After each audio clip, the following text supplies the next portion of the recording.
දැන් තමයි හොඳම අවස්ථාව අපේ වැඩසටහනේ පරමාර්ථය මේ කෘතිය එළි දැක්වීම.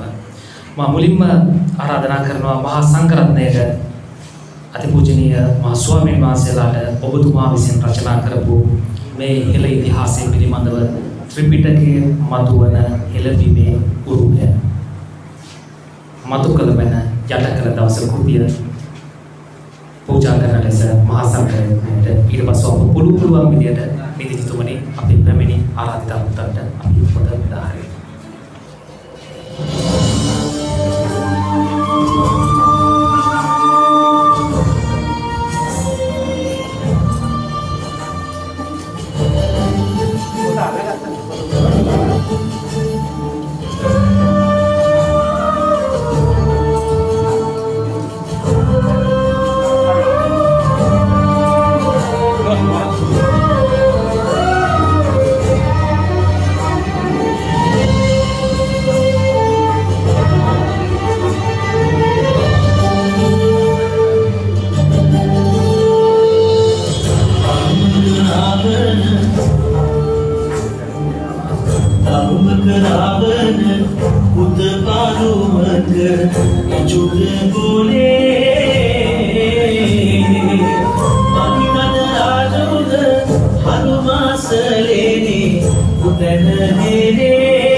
ලෞතුරා බුදු පියාණන් වහන්සේ වසර 45ක් පුරාවට ධර්ම දේශනා කරා කියලා අපි දන්නවා.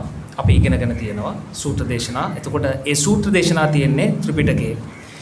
එතකොට අපි ත්‍රිපිටකයේ තියෙන සූත්‍ර දේශනා අපි හැමදාම කතා කරේ ධර්ම විතරයි මේ ත්‍රිපිටකයේ තියෙන්නේ කියලා. හැබැයි වර්තමානයේදී කතා කරනවා ත්‍රිපිටකයේ තියෙන්නේ ලෞතුරා බුදු පියාණන් වහන්සේගේ ධර්ම විතරක් නෙමෙයි මේ රටේ හෙළ ඉතිහාසය සඳහන් වෙන්නේ ත්‍රිපිටකය තුල. අපි අහුවතින් මේ රටේ ඉතිහාසය සඳහන් වෙලා තියෙන්නේ ග්‍රන්ථයක් සඳහන් කරන්න කිව්වොතින් අපි කියයි මහා වංශය, දීප වංශය, තව වංශ කතා පිළිබඳව. හැබැයි මේ සේරම සඳහන් වෙන්නේ අපේ රටේ පුස්කොළ පොත්පත් ලියවෙන්නේ අපේ රටේ. හැබැයි කීයෙන් කී දෙනාද කතා කරේ මේ රට ගැන පැහැදිලිවම අවබෝධයක් ගන්න පුළුවන් හොඳම ලිඛිත මූලාශ්‍රය ත්‍රිපිටකය කියලා. ත්‍රිපිටකය තුල සඳහන් වෙලා තියෙනවා මේ තාත්තේ මේ රටේ අවුරුදු 2500කට කලින් ලෞතුරා බුදු පියාණන් වහන්සේ වැඩ හිටපු කාලේ මේ රටේ තිබ්බ ගංගා ඇලදොල පිළිබඳව, පබ්බද පිළිබඳව, මේ රටේ එදා තිබ්බ නගර පිළිබඳව, එදා මේ රටේ ජීවත් වුණු අපේ මුතුන් මිත්තන් පිළිබඳව ඒ සියල්ලම ත්‍රිපිටකයේ තියෙනවා. මම වැඩි කතා කරන්නේ මේ ත්‍රිපිටකයෙන් මතුවන හෙළ ඉතිහාසය පිළිබඳව. අපේ නීතිඥතුමා රචනා කරලා තියෙනවා බොහොම අපූර්ව කෘතියක්. ඒ තමයි ත්‍රිපිටකයෙන් මතුවන හෙළබිමේ උරුමය මතු කළ මැන යට කළ දවස යට කළා වහබලා දාපු ඉතිහාසය නැවත මතු කරන්න මේ සිව්හෙලේම මිනිස්සුන්ට ආරාධනා කරන්න මම එතුමාට ගෞරවයෙන් ආරාධනා කරනවා. මේ ආරාධනය නීතිඥ නිහාල් සුමනතිර මහත්මයාට. සුපත් වේවා සියලු දෙනාටම. සුපත් වේවා.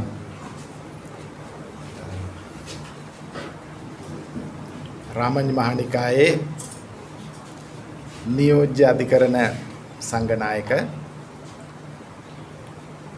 ගරු මගේ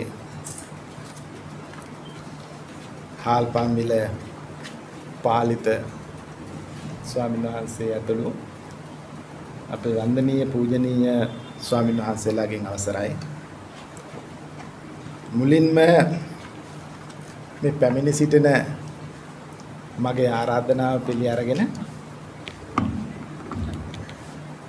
පැමිණි සීලුම මෙතන සිටින කුලියාපිටිය කුරුණෑගල පුත්තලම මාදම්පේ මහරවිල විවිධ ප්‍රදේශවල නීතිඥවරුන් වෛද්‍යවරුන් විදුහල්පතිවරුන් සහ උපාධිධාරීන් ගුරුවරුන් විශාල සම්භාවනීය පිරිසක් පැමිණලා සිටින මම සීල දරාම ආදරෙන් සාදරයෙන් පිළිගන්නවා. ඒත් එක්කලම අපි ගෞරවනීය ස්වාමීන් වහන්සේ මතක් කළා වගේම මේ රට අනාදිමත් කාලයක ඉඳලා මේ රට රැකෙන්නේ මේ රට ආරක්ෂා වෙන්නේ සාම්ප්‍රදායිකව ගත්තොත් නිල් ගොයමයි කහ සිවුරයි කියන වචනේ තුල තාමත් අදටත් හෙටටත් ඒ කරුණ ඒ පදනම එක හැමමයි. ඒ පදනමේ ඉඳලා තමයි මේ සියලු වැඩ කටයුතු අපි කරන්න සිද්ධ වෙලා තියෙන්නේ. දැන් මෙහෙම ජීවත් වෙන අතරතුර අපි ඉස්කෝලේ යනවා, විශ්වවිද්‍යාලේ යනවා, සමාජයට යනවා, විවිධ දේශන වලට සම්බන්ධ වෙනවා, විවිධ දේවල් දකිනවා, ස්පනා පිට දකිනවා කියවනවා. නමුත් මේ යම් සිදුවීම් වල යම් දේවල් වල ප්‍රශ්න මතුවුණා, ප්‍රශ්න කරන්න සිද්ධ වුණා, යම් දේවල් හොයන්න සිද්ධ වුණා. දැන් මේ අතරතුර තමයි මා විසින් මේ පුංචි ග්‍රන්ථය රචනා කරන්න හේතුව ජලිත් මහත්මයා ප්‍රකාශ කළා වගේ කුමන ලේඛනයක කුමන පුස්කොළ පොතක කුමන සෙල්ලිපියක සඳහන් වුණත් අවසානට නවතින්න වෙන්නේ අපිට ත්‍රිපිටකයෙන්. මේක තමයි ලෝක ඉතිහාසයේ තියෙන අති පෞරාණික සාක්ෂිය ලංකාවට. දැන් මේ පොතෙන් මම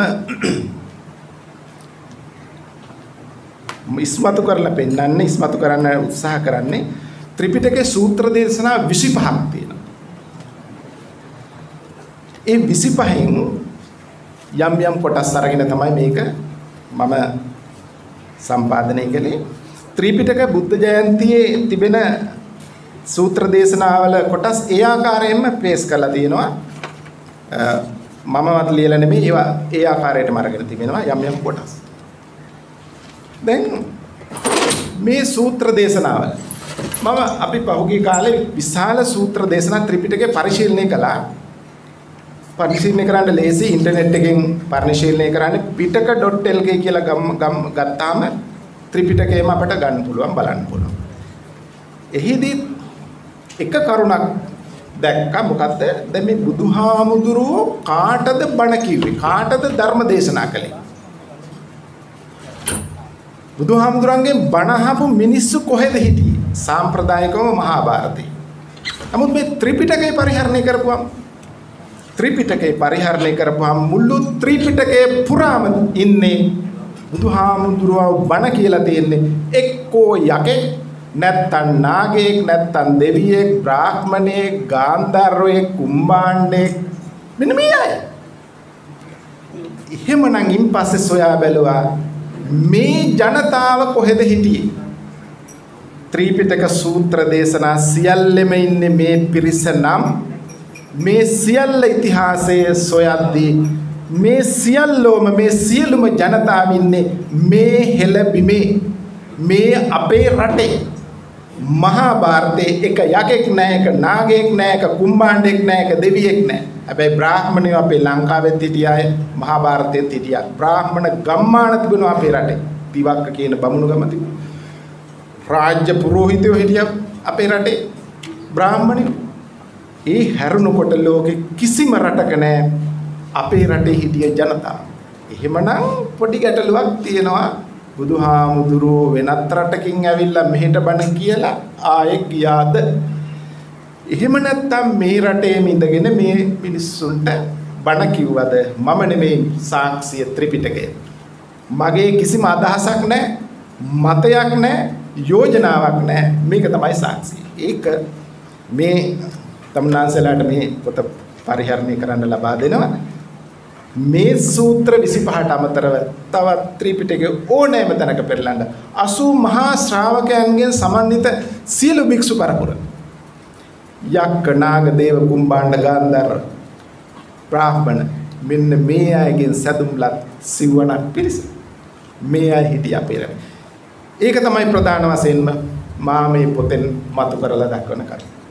නමුත් පළමු ඉතිහාසය තුල ක්‍රිස්තුපූර්ව 6 වෙනි සියවසේ බුදුන් ධර්මාන කාලේ ජීමාන කාලේ අපි අහලා තියෙන්නේ, අපට උගන්වලා තියෙන්නේ, අපි හදාරන්නේ මේ රටේ හිටියේ යක්කු තල දෙකේ මිනිමස් කන නොදියුණු జాතියක්, වල් වැදුණු జాතියක්, තිරිසන් සත්තු වගේ මිනිමස් කන జాතියක් ක්‍රිස්තුපූර්ව 6 වෙනි සියවසේ හිටියේ කියලා.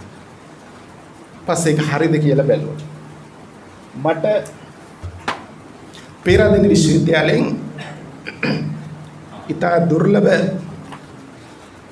පොතක් සොයා ගන්නට ලැබුණා. History of Ceylon for Schools.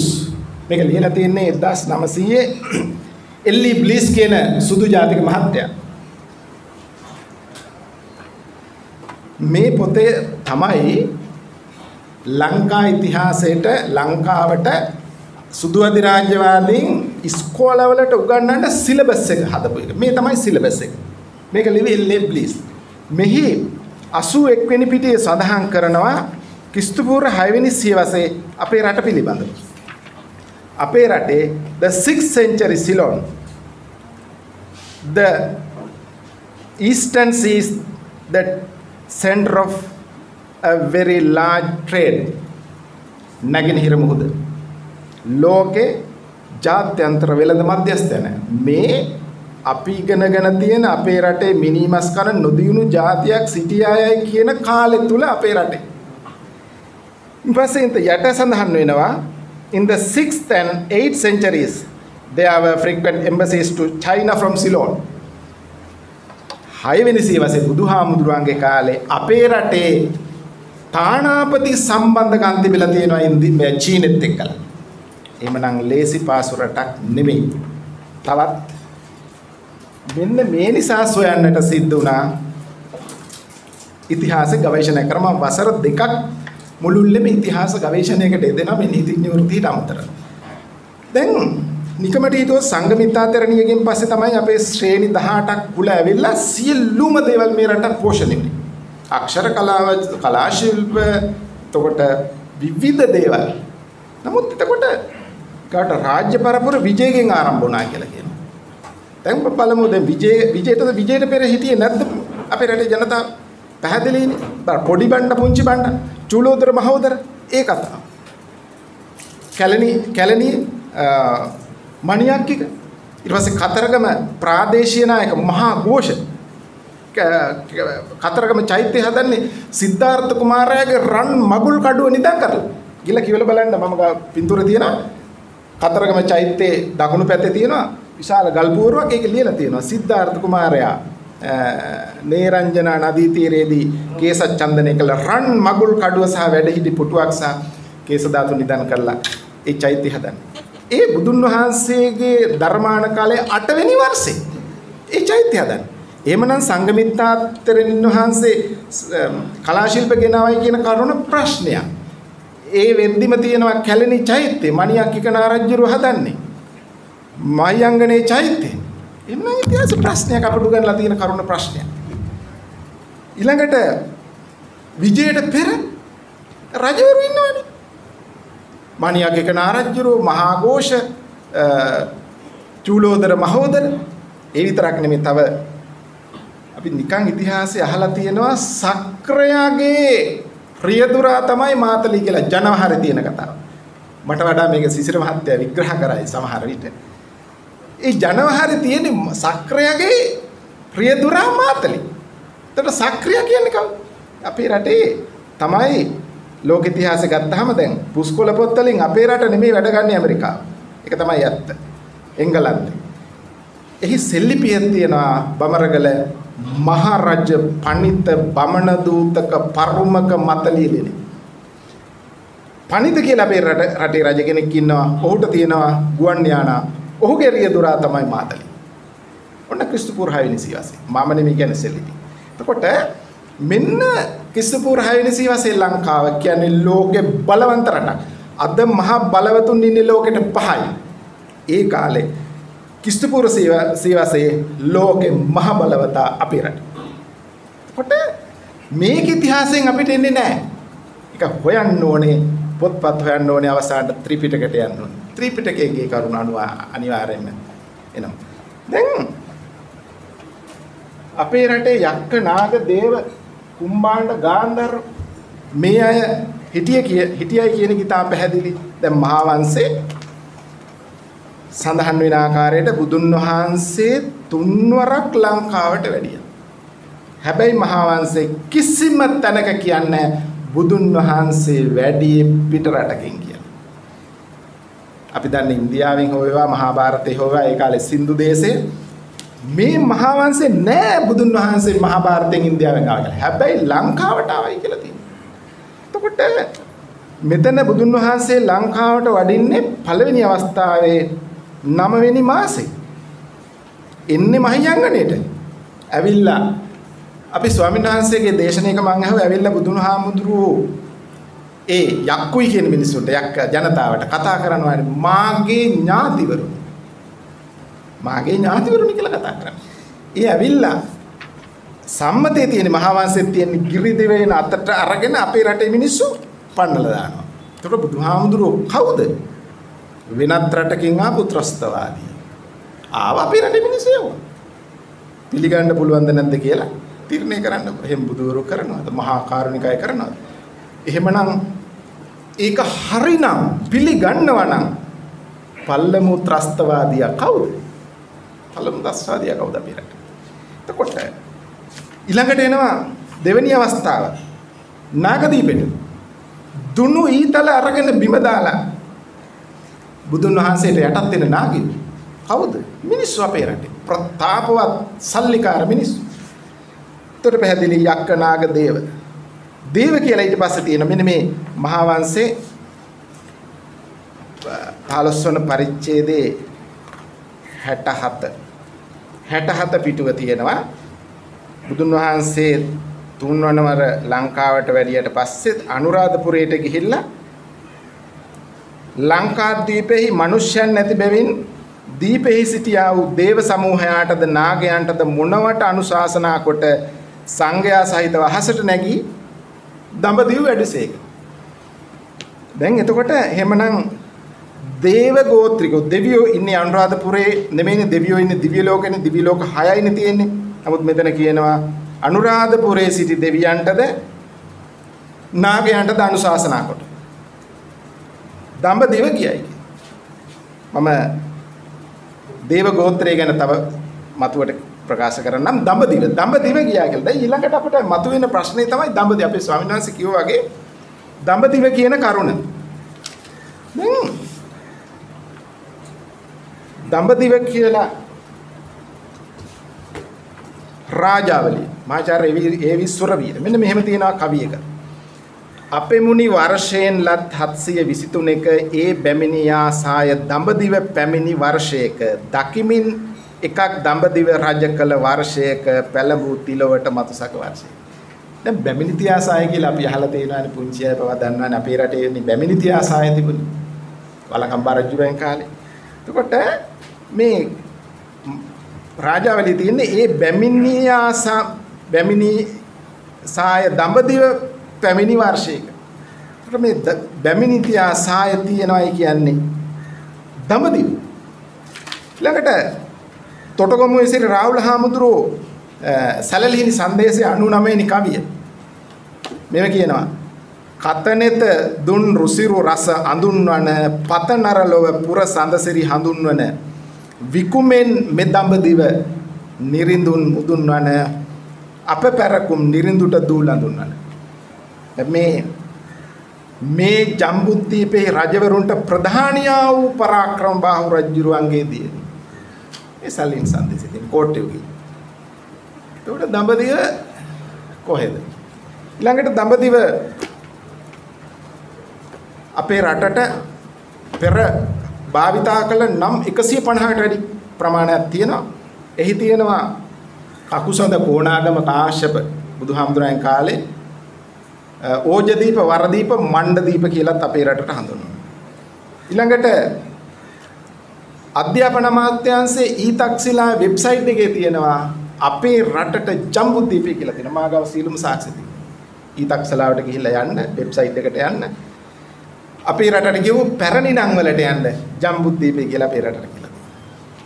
ඊළඟට ඒ විතරක්ද හෙන්රි චාල්ස් දේශාන්තරවල ඉන්න මේ ඊතක්ෂලාවේ තියෙන ලේඛනය මම සතුව තියෙන අවශ්‍ය වුණොත් දෙන්න පුළුවන් වෙබ්සයිට් එකේ. Book of Proverbs කියන එස්සේ මාලන්. මේ මාලන් කියන මේ පොත ලියන්නේ 1889 මේක මේ ඉන්ටර්නෙට් එකේ ගන්න පුළුවන්. මොහු ආවම යනවා චින්තාමණී ගන්න.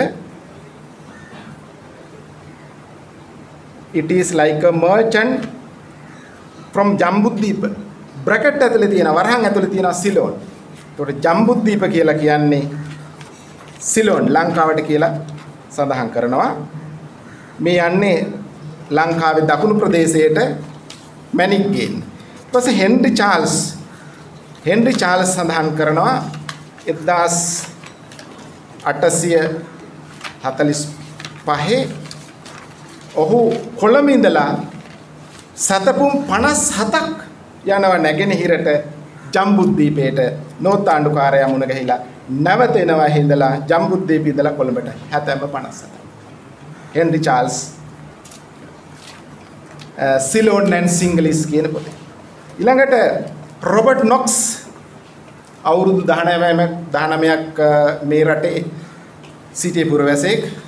මෙයා අත්අඩංගුවපත් වුණාට ඔහු සමාජයේ හිටිය තැනැත්තෙක්. ඔහු ප්‍රකාශ කරනවා යසෝදරාව කියන්නේ කැන්ඩි අධිරාජ්‍යගේ දුව කියලා. මේ මගේ අදහස් නෙමෙයි. සීන් සිලෝන් කියන රොබර්ට් නොක්ස්ගේ පොතේ තියෙන. දැන් මෙන්න මේ ආකාරයට තමයි දඹදිව කියලා හඳුන්වලා තියෙනවා. තව පොත් ගණනාවක් තියෙනවා. අමාවතුර බුත්සරණ කෝදාගොඩ පඤ්ඤාලෝක හමුදුරුලි පොත්වල මේ දඹදිව කියලා අපේ රටට හඳුන්වලා තියෙනවා. ඊළඟට මහා භාරතයට දඹදිව කියලා හඳුන්වලා තිබුණු බවක් අපි ඉතිහාසයේ සොයද්දී අපිට දැනගන්නට පුළුවන්කමක් උනේ නැහැ. ඊළඟට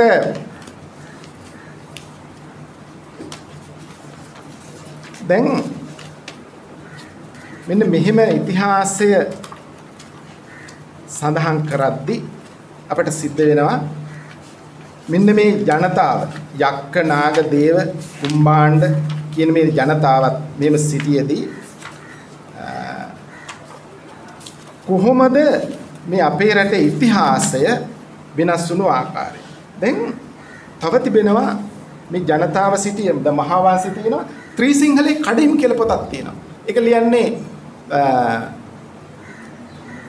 1824 මාර්බේ කියන අපේ රටේ පුරාවිද්‍යාඥයා කොඩ්රින්ටන් ආණ්ඩුකාරවරයාට පුස්කොළ පොත් 1000ක් එකතු කරලා ලියන ත්‍රිසිංහලේ කඩේ.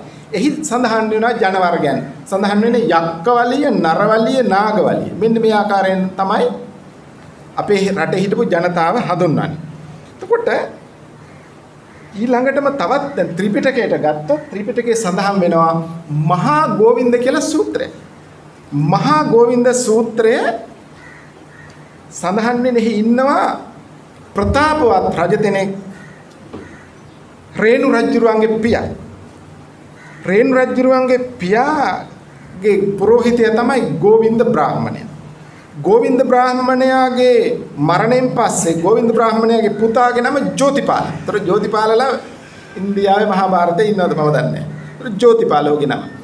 ජෝතිපාල රේණු රජුරුව රජකමටපත් වුණාම ඔහුට කියනවා ඊට පස්සේ මහා ගෝවින්ද කියලා. රේණු රජුරුවන්ගේ රාජධානිය ශාක්‍ය කුමාරවරු 6කට බෙදෙනවා. එතකොට එහි සඳහන් වෙනවා උත්තරේන ආයතන් දක්ඛිනේන සකටමුඛං. ඒ කියන්නේ මහා ගෝවින්ද සූත්‍රයේ තියෙන ආකාරයට රාජ්‍ය බෙදන්නේ උතුරෙන් පුංචිවට දක්ඛිනේන සකටමුඛං. දකුණෙන් ගැල් මුඛයක්සේ. එතකොට මේ චිත්‍රය ගැලපෙන්නේ ඉන්දියානු සිටීමටද ලංකාවේ සිටීමටද? ඒක ගැලපෙන්නේ ලංකාවේ සිටීමට. පැහැදිලිවම සූත්‍රයේ සඳහන් ආකාරයට අනිත් කරුණ. ප්‍රතාපවත් රජ කෙනෙක් තාම රාජ්‍යයන් ගණනාවකට විශාල ප්‍රධානියෙක්. ක්‍රිස්තු පූර්ව 6 වෙනි සියවසේ මහා භාරත එහෙම නැත්නම් ඉන්දියාව පර්සියන් අධිරාජ්‍ය යටත් රාජ්‍යයක්. ඉන්දියානු ජාතිකයෙක් රාජ්‍ය පාලනයක් කරපු ප්‍රදේශයක් පාලනය කරපු පුද්ගලයෙක් ක්‍රිස්තු පූර්ව 6 වෙනි සියවසේ සිට ක්‍රිස්තු පූර්ව 330 දක්වා ඉන්දියාවේ පහළ වෙලා නැහැ. පර්සියන් අධිරාජ්‍යයේ ඉන්පසු මහා ඇලෙක්සැන්ඩර් රජුරවන්ට. මහා ඇලෙක්සැන්ඩර් රජුරෝ සහ පර්සියන් අධිරාජ්‍ය අය තමයි මෙන්න මේ history of Ceylon for schools කියන ග්‍රන්ථය අනුව අපිත් එක්ක වෙළඳ සම්බන්ධකම් පවත්ලා තියෙනවා. ඒ හැරෙනකොට මහා භාරතයත් එක්ක අපි වෙළඳ සම්බන්ධකම් එහෙම නැත්නම් ඉන්දියාවත් එක්ක සම්බන්ධකම් පවත්ලා නැහැ. අපේ රටෙන් හමු වෙන්නේ පර්සියන් කාසි රිදි මහා ඇලෙක්සැන්ඩර් රජුරන්ගේ කාසි රත්තරන්. මෙන්න මේවා තමයි අහුවෙන්නේ. ඉන්දියාව සමග අපේ කිසිදු ගණන්දනුවක් ඒ කාලේ තිබිලා නැහැ. දරුණු යුද්ධ ක්‍රිස්තු පූර්ව 6 වෙනි සියවසේ ඉන්දියානු වැසියන් සහ පර්සියන් අධිරාජ්‍ය සමග දරුණු යුද්ධ, ඉන්දියානු වැසියන් සහ මහා ඇලෙක්සැන්ඩර් රජුරෝ සමග දරුණු යුද්ධ. ඒ අතරතුර ඉන්දියානු එහෙම නැත්නම් මහා භාරත ඉතිහාසය ගත්තාම කිසිදු ආකාරයකට සුද්ධෝදන රජ පරපුරක්, මහා සම්මත රජ පරපුරක්, ඔක්කාක වංශයේ රජ පරපුරක්, ශාක්‍ය වංශයේ රජ පරපුරක් නෑ ඉන්දියාවට. දැන් මේ මහා වංශයේ අරමුණ මොකද්ද? මහා වංශයේ ලියන්නේ මොනවටද? මහා වංශයේ ලියන්නේ බුද්ධාදී ගුණයෙන් මහත් වූ බුද්ධ ශ්‍රාවකයන්ගේ පරම්පරා හෝ ඓශ්වර්යාදීන් මහත් වූ මහා සම්මත නරේන්ද්‍රාදීන්ගේ පරම්පරාව ලියන්නේ. මේ අපේ රටේ ලියන්නේ පොත බුදුහාමුදුරුව ගැන ලියන්නයි, මහා සම්මත රජ පරපුර ගැන ලියන්නයි මේ පොත ලියන්නේ. මහා වංශය ලියන්නේ. එතකොට එහෙනම් අපේ රටේ ඉන්නවද සුද්ධෝදන පරපුරේ අය? මහා සම්මත පරපුරේ අය. එතකොට ශාක්‍ය වංශයේ අය. මෙන්න මේ පොත එපිග්‍රැෆියා සිලේනිකා. මේක මේ පොත තියෙන්නේ පුරාවිද්‍යා දෙපාර්තමේන්තුවේ.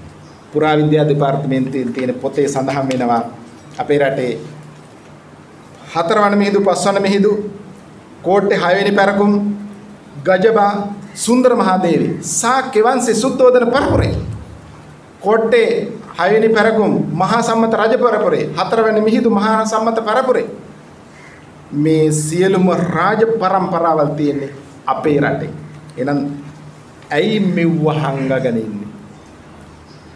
පුරාවිද්‍යා දෙපාර්තමේන්තුවේ සතුව තියෙන මේ පොත සුද්ධෝදන පරපුරේ අපේ රටේ හිටිය රජවරු, ශාක්‍ය වංශයේ ඉන්නේ අපේ රටේ පරපුර, මහා සම්මත රජවරු ඉන්නේ අපේ රටේ. මේව හංගගෙන ඉන්නවා.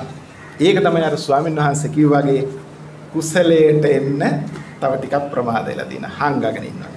එතකොට මෙන්න මේ ආකාරයට ගත්තාම මට සිද්ධ වෙනවා තව එක වැදගත් සාක්ෂියකට යන්න. ඔබ තමුන්නාසලා සමග මේ දුක සැප බෙදා ගන්නවා වගේ ආටානාටි සූත්‍රේ ත්‍රිපිටකය.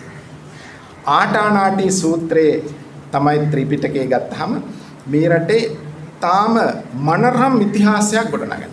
අපි සම්මතෙන් අහනවා, අපි සම්මතෙන් ඉගෙන ගන්නවා ආටානාටි සූත්‍රේ කියන්නේ යක්කු එලවන්න, යක්කු පන්නන්න, ගෙදරින් එළියට බහින්න එපා ආටානාටි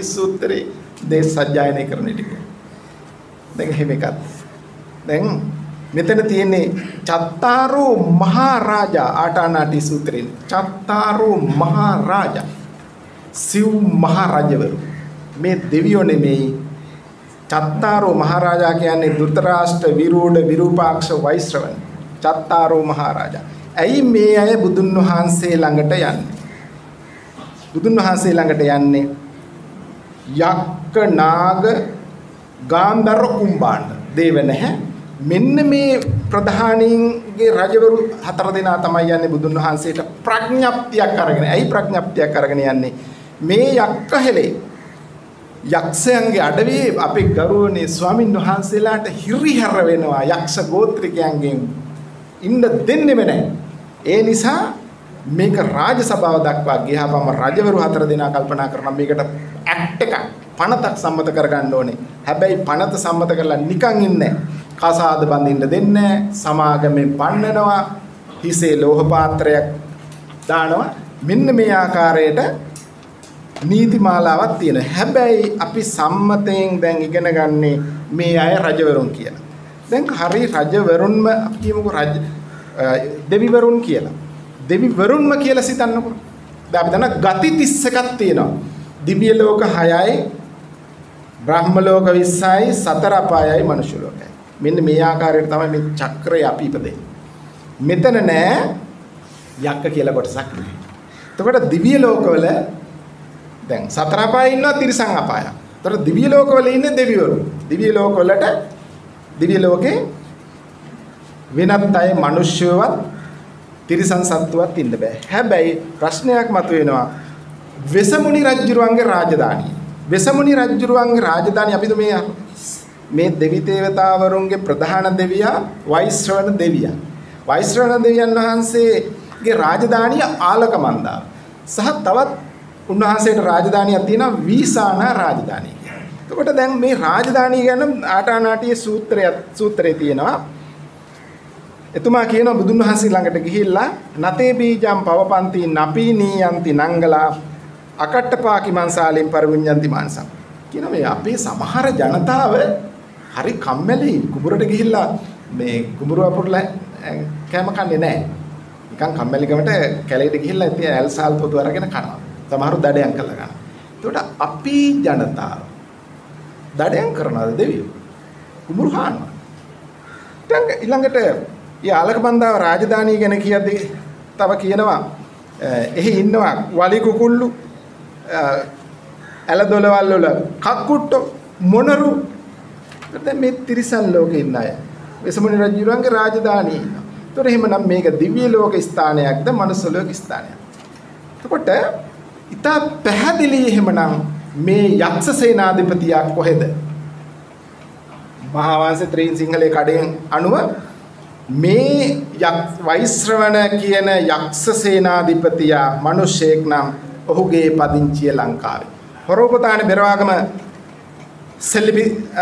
සෙල්ලිපිය තිබෙනවා වෙසමුණි රජුරුවන්, ඔහුගේ පුතා සාතාගිරි, යාළුවා හේමවත, සොහයුරිය පුෂ, මෙන්න මේ ආගේ පදිංචිය හොරෝපතානේ බෙරවාගම. මම මගේ ග්‍රන්ථයේ සඳහන් කරලා තියෙනවා.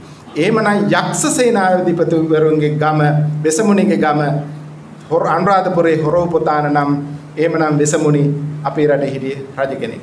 එහෙනම් ගාන්ධර්ව අය අපේ රටේ කුම්භාණ්ඩ ජනතාව අපේ අය නාග ගෝත්‍රික විරූපාක්ක නාග ගෝත්‍රික රජුරු එහෙනම් නාගවින්නේ අපේ රටේ. එහෙමනම් මේ අපේ රටේ රජවරු තමයි මේ ආටානාටිය සූත්‍රයේ කියන ප්‍රඥප්තිය ඇති කරගෙන බුදුහාඳුරුව ළඟට යන්නේ.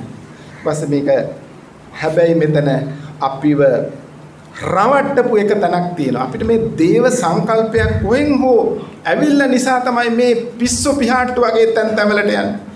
දේව සංකල්පය අපට දුන්නේ කිසුපුර පළවෙනි සීවසේ වලගම්බා රජුරුවන්ගේ මේ රටට ආපු ഘോഷ කියන හාමුදුරු සහ මහානාම කියන හාමුදුරු. එයාගේ තියෙන අවුට්ලුක් එක දැකලා අපේ අය කිව්වා බුද්ධ ഘോഷ කියලා. එයා තමයි හරියට ගත්තොත් පළවෙනි රෝ සංචාරකයා අපේ රට. එතකොට මෙතන තියෙනවා වෙසමුණි රජුරෝ ගිහිල්ලා බුදුහාමුදුරන්ට වදිද්දි සිකී බුදුහාමුදුරු ළඟ ඉඳලා ගෞතම බුදුහාමුදුරු ළඟට එහෙම නැත්නම් ගෞතම බුදුහාමුදුරු ළඟට එනකම් බුදුවරු 7 දෙනෙකුට වැන්දයි කියලා කියනවා. අන්න එතනින් කියනවා එතකොට මේ සිව් මහ දෙවිවරුන් කියලානේ කියන්නේ. දෙවිවරුන්ගේ කාලය, ආයුෂ කාලය. එතකොට වසර 10 ගාණක්, ලක්ෂ ගාණක් යනවා. අන්න දේව සංකල්පය ඔන්න ගෝසහාමුදුරුවෝ විසින් මේ ආටානාටි සූත්‍රයට ඇති කරා. එතකොට අපට මේ අපේ රටේ රජවරු කියන එක මොනම හිතකින්වත් හිතන්න බෑ. යනවන්නත්තරයි. ඔන්න දේව සංකල්පය ඇති කරා.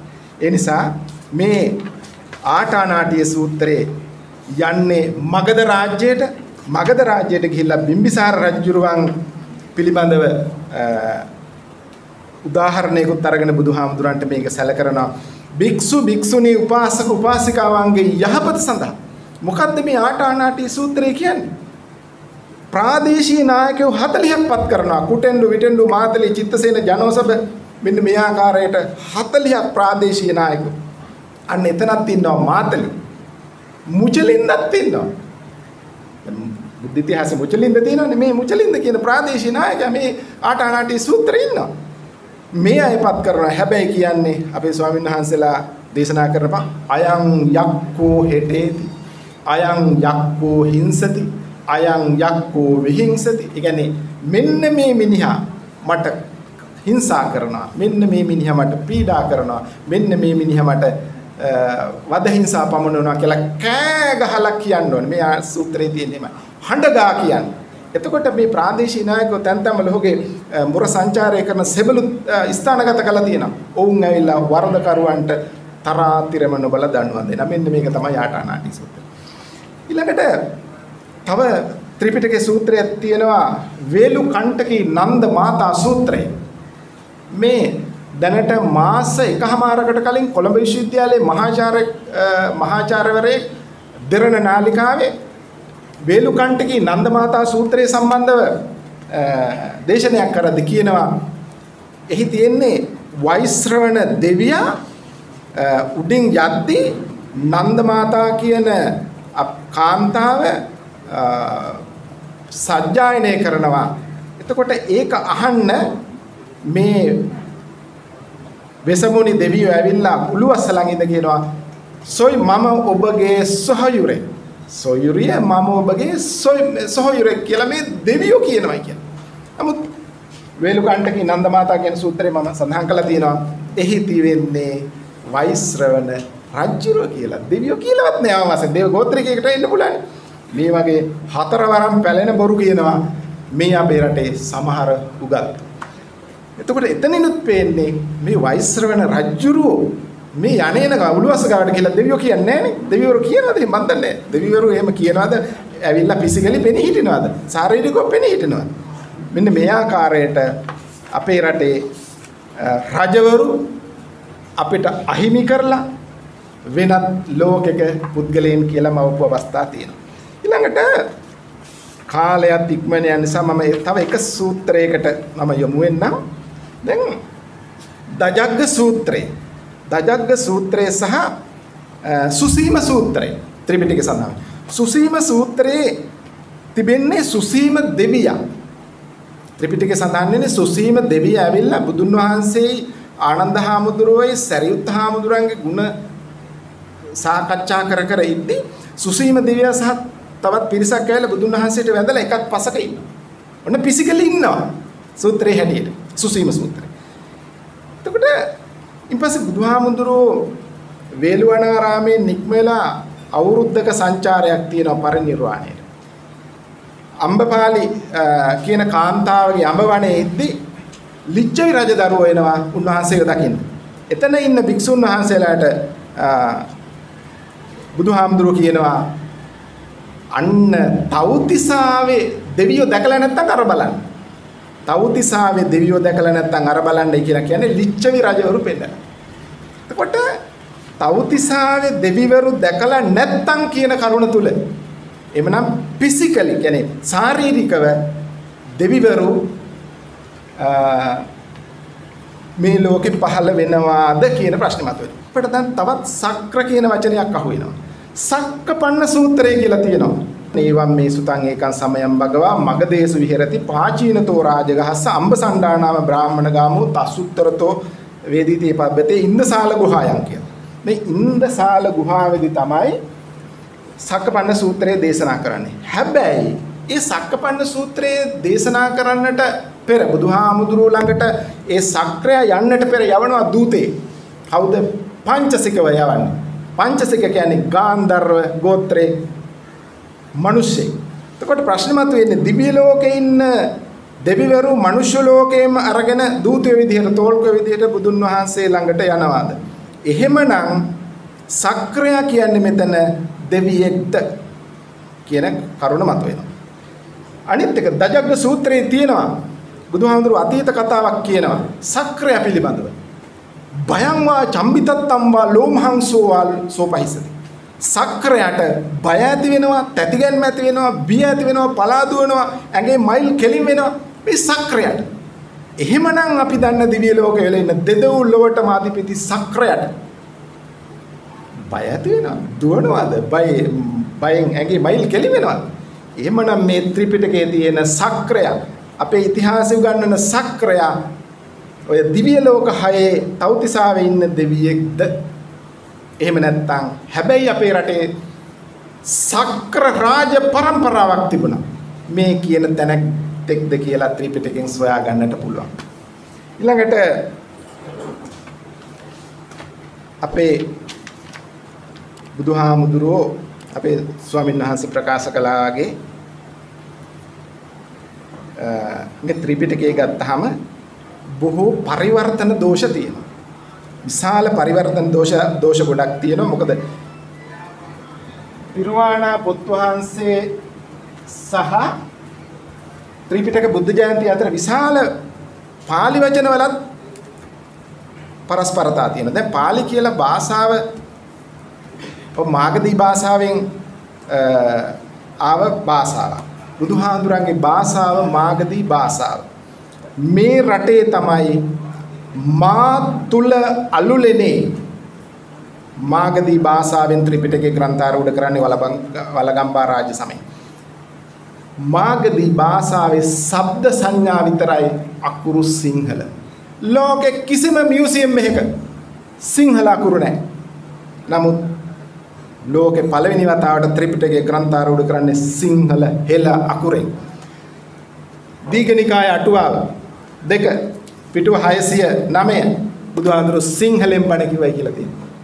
සිංහලෙන් බණ කිව්වයි කියලා තියෙනවා. සොයිස පරිවර්තනය. දැන් මෙහි අවසානයේ ගත්තොත් මේ ඉතිහාසයේ හොයන්නේ ඇයි අපිට වැඩක් නැහැ ස්වාමීන් වහන්සේ වගේ අපිට වැඩක් නැද්ද? බුදුහාඳුරුවෝ ඉපදුනේ කොහෙද? ඇයි එහෙනම් අපි ඉන්දියාවට යන්නේ? අපි ස්වාමීන් වහන්සේ ප්‍රකාශ කළා වගේ බුදුහාමුදුරුවන්ට මේ නගරේ පිරිනුවම් පාන්න එපා කියලා ආනන්ද හාමුදුරුවෝ කියනවා පිරිනුවම් පාන ගමනේදී. ඇයි මේ නගරේ කුඩා නගරයක්, මේක ගල් හෙල් වලින් පිරිච්ච නගරයක්. එතකොට අපි යනවා දැන් මහා ಭಾರತයේ කුසිනාරා නගරයට, කුෂිනගර කියන නගරයට. කුෂිනගර කියන මහා ඒ ලකුණු කරන්නේ ඇලෙක්සැන්ඩර් කනින්හැම්. ඔහුගේ සියලුම රිපෝට්ස් මම සතුව තියෙන ඉන්ටර්නෙට් එකෙන් අරගෙන ඩවුන්ලෝඩ් කරගෙන එහි තිබෙන්නේ ඔහුට හිතෙනවා මෙන්න මේක තමයි කුෂිනගර කියලා. එන කුෂිනාරාව කියලා ලකුණු කරනවා. කුසිනාරාව කියන එක ගල් හෙල් වලින් පිරිච්ච නගරයක්ද? ආනන්ද හාමුදුරුවෝ කියන්නේ මේක ගල් හෙල් වලින් පිරිච්ච නගරේ පිරිනුවම් පාන්න එපා. බුදුහාමුදුරුවෝ කියනවා මෙහෙම කියන්න එපා. අවච ආනන්ද කියලා තුන් පාරක් කියනවා. මේක ගල් හෙල් වලින් පිරිච්ච නගරයක් වුණාට උන්වහන්සේ අතීත කතාවකුත් කියනවා. මේක ආනුභා සම්පන්න මහා ධනවත් රාජ්‍යයක් ඈත අතීතේ. ඒ සමගම ආනන්ද හාමුදුරුවෝ අහනවා උභාසය දැන් තව ටිකකින් පිරිනිවන් පාන්න යන. උභාසය සිටින කාලේ මේ රටේ මිනිස්සු ජනතාව මාර්ගඵල ලබලා නිවන් අවබෝධ කරගත්තා. දැන් උභාසය තව ටිකෙන් ලෝකෙන් සමුගත්තාම අපි අසරණයි මොකද කරන්නේ? එතකොට තමයි අපේ ස්වාමීන් වහන්සේ ප්‍රකාශ කළා වගේ මහා පරිනිබ්බාන සූත්‍රයේ 95 වෙනි කොටස චත්තාරි මානි ආනන්ද සද්දස්ස කුලපුත්තස්ස දසනීයානි සංවේජනීයානි ඨානානි චත්තාරි මානි ඨානානි.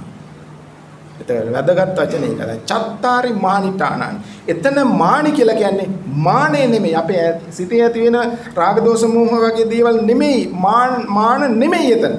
චත්තාරි මානි එක රේඛාවකට පිහිටි ස්ථාන හතරට යන්න බුද්ධ ශක්තියට අනුගත වෙන්න ඉතා පහසුයි මාර්ගඵල අවබෝධ කරගන්න කියලා බුදුහාමුදුරන්ගේ නියෝගය පිළිපදින්නේ නැහැ සමස්ත ලෝක බෞද්ධයෝ.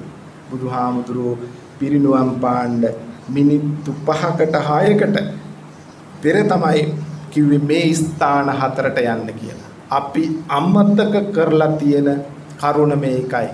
ඒතනම තමයි වැරදෙලා තියෙන්නේ. ඒ නිසා තමයි අපට සිද්ධ වෙලා තියෙන්නේ මේ ස්ථාන හතර හොයන්න. හැබැයි මහා භාරතයේ බලන්න චත්තාරි මානිඨානානි එක රේඛාවකට එක ලම්බකයකට පිහිටලා තියෙනවාද? එහෙම නැත්නම් අපි රටවල් වල හොයනවාද? අපේ රටේ හොයනවාද? කොහොමද මේ පළවෙනි ධර්ම දේශනාව බුද්ධත්වයේ පිරිනුවන් පෑම සහ බුදුණු ස්ථානයේ මේ ස්ථාන හතර එක පේලියකටද තියෙන්නේ කියලා මම සඳහන් කළා තියෙනවා. කොහොමද මේ සූත්‍ර දේශනාවන් අනුව මේ ස්ථාන පිළිట్లా තියෙන්නේ කියලා. මෙන්න මේ අනුව අපි අවසානට සොයන්නට ඕනේ ඉතිහාසයේ කාරුගගා කලබන එක නෙමෙයි. අපි බෞද්ධයෝ හැටියට දැන් තියෙන්නේ වැඳුම් පිදුම් යදුම් පැතුම්. ඒ නිසා තමයි අපට සිද්ධ වුනේ පන්සලේ පහනයි පල්ලියේ පහනයි කෝවිලේ පහනයි හැම පහනෙම ආලෝකය එකයි. ඒ නිසා ඔන්න සියල්ල ආගම බුද්ධ ආගම කතෝලික ආගම හින්දු ආගම මුස්ලිම් ආගම ඒක නෙමෙයි බෞද්ධ කියන්නේ බුදු දහම. හැබැයි දර්ශනයක් නෙමෙයි. ඒක දහම ජීවන චාරිකාවක්. ඒක නිර්මල සද්ධර්මය. බුදුහාමුදුරුවෝ බණ කිව්වේ නෑ දිව්‍ය ලෝකේ යන්න. බුදුහාමුදුරුවෝ බණ කිව්වේ නෑ ලබනාත්මේ බ්‍රහ්ම ලෝකේ යන්න. බුදුහාමුදුරුවෝ බණ කිව්වේ නෑ ලබනාත්මේ මිනිස්සෙක් වෙන්න. උන්වහන්සේ ධර්මයේ දේශනා කළේ නිවන් දකින්නමයි. අපි නොකරන්නේත් ඒකමයි. ඒ නිසා මම මගේ උත්සාහය ඉතිහාස කතාව සොයලා ඔබ සමග මේ දහම තුලින් සසර ගමන කෙටි කරගන්න අවස්ථාවක් ලබා දෙනවා නම් ඒක තමයි මගේ සැනසීම.